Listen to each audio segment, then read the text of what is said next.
Bakit hindi matatalo ng China Yuan ang US dollar? Welcome back mga kalam. Nagsimula ang dolyar ng US bilang pangunahing reserve currency ng mundo. Ngunit hindi ito palaging ganito. Hanggang 1530, ang Portugal ang naghari sa mga reserve currency ng mundo. Ngunit kinuha ito ng Espanya at sinundan ng Netherlands bago mapalitan muli ng France. At hanggang sa ikalawang digmaang pandaigdig, ang pangunahing reserve currency ay dominado ng British pound sterling ng United Kingdom. Ngunit noong kalagitnaan ng 1920s, nagsimulang lumakas ang dolyar ng US bilang pangunahing reserve currency ng mundo. Ang reserve currency ay ang pinakapinagkakatiwalaan at malawakang tinatangkilik ng mga pamahalaan at institusyon at maaaring madaling palitan sa buong mundo. Nitong mga nakalipas na taon, lumalakas ang ideya na ang yuan, ang currency ng China, ay maaaring palitan ng dolyar bilang pangunahing reserve currency ng mundo dahil sa paglago nito sa ekonomiya at politika. Sa nominal value, ang ekonomiya ng China ay pangalawang pinakamalaki pagkatapos ng Amerika. Ito rin ang pinakamalaking tagapagluwas sa mundo. Kaya't makatuwiran na ang yuan ay malapit nang maging pangunahing currency ng mundo. Gayunpaman ang Chinese currency ay nag-aambag lamang ng 2.7% ng mga international na pagbabayad. Kaya't ang tanong mga kaalam ay bakit sa kabila ng pag-imprinta ng kakaibang trilyon ng yuan, ang dollar ng US pa rin ang pangunahing reserve currency ng mundo? Ano ang plano ng China para gawing reserve currency ng mundo ang yuan? Pero bakit ito sa huli ay mabibigo na palitan ang dolyar? Ang pinakamalaking nakinabang sa ikalawang digmaang pandaigdig ay ang Amerika dahil naglingkod itong tagapagbigay ng mga armas at iba't ibang uri ng kalakal sa mga kaalyado nito at binayaran ito ng ginto ng karamihan sa mga bansang ito na nagdala sa Amerika na pinakamalaking tagapagtaguyod ng mga yaman ng ginto. Isang beses na tapos na ang digmaan at sa pagkasira ng Europa, kinakailangan ng isang bagong international monetary system. Kaya nagtipon ang 44 na kinatawan ng mga pinakamaimpluwensyang bansa sa Amerika. Naging kilala ang pangyayaring ito bilang the Bretton Woods Agreement, kung saan pinili ang dolyar bilang reserve currency ng mundo at ang ginto bilang panig nito. Gayunman, natapos ang sistema ng Bretton Woods noong 1971. Ibig sabihin, ang mga currency ay naging fiat currency na. Nang ibig sabihin, sinusuportahan na lang ng kumpiyansa ng mga individual, kumpanya at institusyon sa papel na pera. Pero sa kabila ng pagtatapos ng sistemang ito ng dolyar ginto, nananatiling ang dolyar pa rin ang pangunahing reserve currency ng mundo dahil ito ang pinakalohikal na pagpipilian. Maging 50 taon pa ang lumipas, nanatili pa rin ang pinakamalohikal na pagpipilian. Dahil sa kabila ng pag-imprinta ng trilyon-trilyong dolyar at mataas na utang publiko ng US, kamakailan lang ay mas pinabuti pa ang dolyar. Dahil sa harap ng napakaraming kawalan ng katiyakan sa pampulitika, ang mga tao, institusyon at bansa ay naghahanap ng ligtas na kanlungan upang protektahan ang kanilang yaman.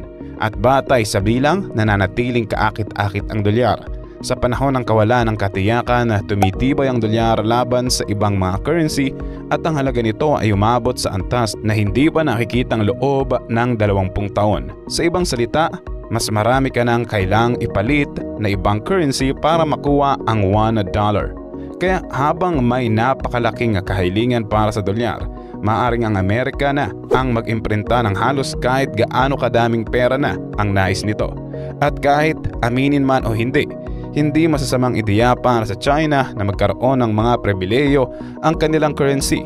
Kaya itinutulak nito ang yuan upang makamit ang ganitong status. Ginagawa ito sa pamamagitan ng paglikha ng mga alyansa sa ibang mga bansa. Noong Hulyo 2022, inanunsyo ng China ang isang pakikipagtulungan sa 5 bansa: Indonesia, Malaysia, Hong Kong, Singapore at Chile, kung saan bawat isa ay magbibigay ng 15 bilyong yuan, katumbas na ng $2.2 billion upang lumikha ng pool ng mga reserba gamit ang kanilang currency. Sa kabilang banda, 17% ng mga reserba ng Russia ay nakalakip sa yuan. Ang currency na ito ay ang ikatlong pinaka-demanded sa Moscow Stock Exchange. Bukod pa rito, noong 2022, nagtipon ang tinatawag na BRICS economies: Brazil, Russia, India, China at South Africa upang planuhin ang pagpapaunlad ng bagong global na reserve currency batay sa basket ng mga currency. Ngunit isinusulong ng China na ang blocking ito ay tatanggapin ang yuan bilang pangunahing panlunas sa palitan ng mga negosyo. Kaya habang ang mga pakikipagsanibang ito ay pinalalakas, ang posibilidad ng yuan ay maging reserve na pananalapi ay maaaring lumaki at sabay na babawasan ang impluwensya ng dolyar. Gayunpaman, malayo pa rin ito mula sa kakayahang palitan ang dolyar. Kalam tulad ng pinangako ko para matanggap ang 20,000 free ebooks na makakatulong sa iyo. I-check ang link sa description at comment section ng video ito para mag-join sa ating exclusive Facebook group. May dalawang pangunahing dahilan para sa pagsasabi nito. Una, ang antas ng kalakalan o laki ng ekonomiya ay hindi ang pinakamahalagang dahilan kung bakit isang pananalapi ay nagkakaroon ng pangkalahatang reserve status sa buong mundo. Isang mas mahalagang dahilan ay ang kumpiyansang ibinibigay ng bansang naglalabas ng pananalaping ito. Sa ibang salita, nananatili ang dolyar ng Amerika bilang reserve na pananalapi ng mundo sa bahagi dahil sa imahe ng katatagan na ipinapahayag ng Amerika. Wala nang ibang dahilan para ipaliwanag kung bakit noong 2022, sa isang napakalalang taon, patuloy na pinagkakatiwalaan ng mundo ang dolyar. Sa kabaligtaran, bagaman ang China ay isang umuusbong na superpower, ito ay humaharap sa maraming problema.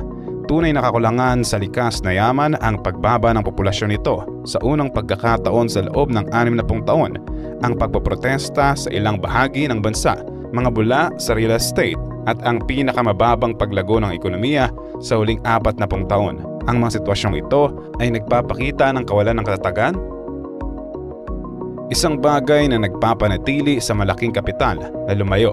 Ngunit hindi lamang ito isang bagay na pinaka-circumstantial. Ang China ay may kasanayan at patuloy na may mga alitan sa teritoryo sa mga kalapit na bansa tulad ng Taiwan, Pilipinas, Indonesia, India, Vietnam, Hapon, Timog Korea, Singapore at iba pa. At ang mga tensyong ito ay nagpapakita rin ng tiyak na kawalan ng katatagan. Sa kabilang banda, ang Amerika ay may geographical location privilege na nagbibigay ng pangmatagalang seguridad at katatagan.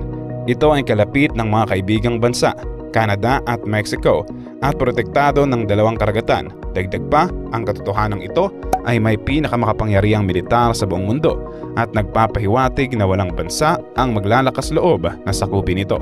Kaya't sa lahat ng ito, pinapayagan ng dolyar kahit na hindi ito sinusuportahan ng ginto na manatiling isang alternatibong paraan ng pagprotekta ng yaman sa mga panahon ng kawalan ng katiyakan. Hindi naman ito nangangahulugang ito ay pabor sa Amerika. Ngunit ang paggamit ng global na status bilang reserve na pananalapi ay hindi isang formal na proseso. Ito ay mas katulad ng pagwawagi sa isang paligsahan sa popularidad sa buong mundo. Sa katunayan, noong 2016, idinagdag na ang International Monetary Fund, ang yuan, sa basket of currencies na bumubuo ng kanilang mga reserba. Inaasahan na ito ay magiging pangpalakas sa pangangailangan ng yuan upang makipagsabayan sa dolyar. Gayunpaman, nananatili pa rin na mas popular ang dolyar, euro, Japanese yen at pound sterling kaysa sa Chinese yuan. Ang internasyonal na mga reserba sa US dollar ay umaabot sa $6.7 trillion, 30 beses na mas malaki kumpara sa reserba sa yuan na nagkakalaga lamang ng $221 billion. May katwiran naman ito dahil isipin natin na may 100 na katao mula sa isang bansa sa Europa na may ipon mula sa 20 taon ng pagtatrabaho. Lahat sila ay may pagkakaugnay sa China at may kakaunting pagkadismaya sa Amerika. Gayunpaman, kung bibigyan sila ng dalawang pagpipilian, itago ang kanilang ipon sa dolyar o yuan, napakalamang na mas marami sa kanila ang pipiliin ng pag-ipon sa dolyar. Ito ay dahil mas mababa nilang nararamdaman ang panganib sa US at sa kanilang pananalapi. Ganon din ang mga institusyon sa pag-i-invest, mga sentral na bangko at karamihan sa mga bansa. At ang paniniwalang ito ay nagpapakita sa datos ng international na reserves. Ang ikalawang dahilan kung bakit hindi kayang palitan ng yuan ng dolyar ay dahil ang halaga ng isang reserve na pananalapi ay dapat mag-fluctuate ng malaya sa merkado at hindi batay sa desisyon ng isang pamahalaan. Ang dolyar at euro ay nagpa-fluctuate ng malaya. Ngunit hindi ganap na nagpa-fluctuate ng malaya ang yuan sapagkat kontrolado ng malaki ng pamahalaan ng China ang palitan nito. Sa kabilang banda, habang may bukas na ekonomiya ang Amerika at may pera na maaaring umagos, pumasok at palabas ng walang hadlang, Ipinapataw ng pamahalang China ang kontrol sa paglabas ng pera. Ang mga mamamayan ng China ay hindi maaaring maglipat palabas ng bansa ng higit sa halagang katumbas ng $50,000 bawat taon. Sa pagbabawal sa daloy ng kapital, ang mga pamumuhunan ay nakakaranas ng panganib na mawala ng kanilang yaman sa kaganapan ng isang politikal o pang-ekonomiyang krisis na nagpapatupad ng mahigpit na kontrol sa kapital. Sa konklusyon, bagaman ang China ay isang umuusbong na superpower, hindi kayang palitan ng yuan ng dolyar dahil karamihan sa mundo ay walang sapat na kumpiyansa sa currency na ito o sa bansang naglalabas nito, at dahil wala pang currency sa nakalipas na lubos na kontrolado ang pumasok na dominasyon ng mga reserba ng mundo, mas malamang na ang dolyar ay pasok sa isang yugto ng pangmatagalang pagbaba at papalitan ito ng ibang mga pananalapi at mga alahas, ngunit hindi ng yuan. Kaalam, anong masasabi mo sa ating nakakamanghang topic ngayon? Ano ang masasabi mo sa yuan ng China? Antayin ko ang sagot mo sa comment section. Huwag mong kalimutang i-like ang ating video at mag-subscribe ka na rin sa ating channel. At siguraduhin na panoorin ang next videos na siguradong magugustuhan mo. Ito ang inyong kalam na nagsasabing, knowledge has a beginning but no end.